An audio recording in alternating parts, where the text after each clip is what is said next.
Extreme drought is also hitting Utah farmers hard. Some farmers say they're having to walk away from fields of crops just to get through this dry year. Yeah, our team coverage continues tonight with news specialist Mike Anderson. He talked with some farmers in Weber County who say they're seeing their driest year ever. Mike?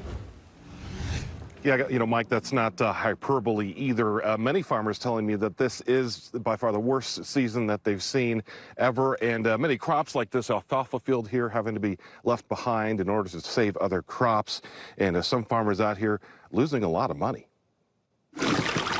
With drastic limits placed on what little water they have. We've all made serious choices of what fields we can water and what we can't. Tom Favero says he and many farmers along this west side of Weber County are having to watch some crops die.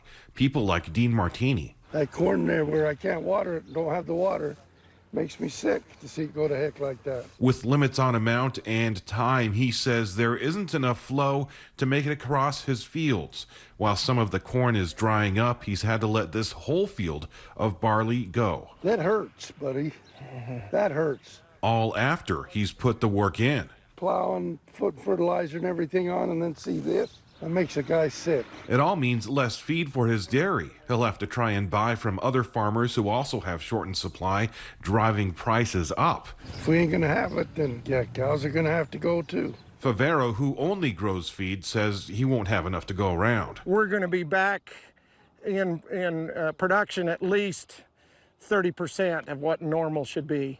And hopefully we're only at a lack of 30%. It might be closer to 50%. While you may see lush green crops in one field, Favero says you have to consider the crops that many farmers are having to let die.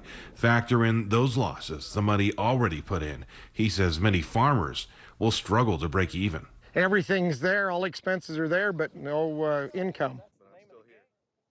And all of this, of course, adding up to why Favero and other farmers pleading with homeowners to please cut back on watering. He says that some of the canals around here, he's seeing water levels right now that they'd normally see around October, guys. Yeah, you certainly feel for him. Mike, thank you.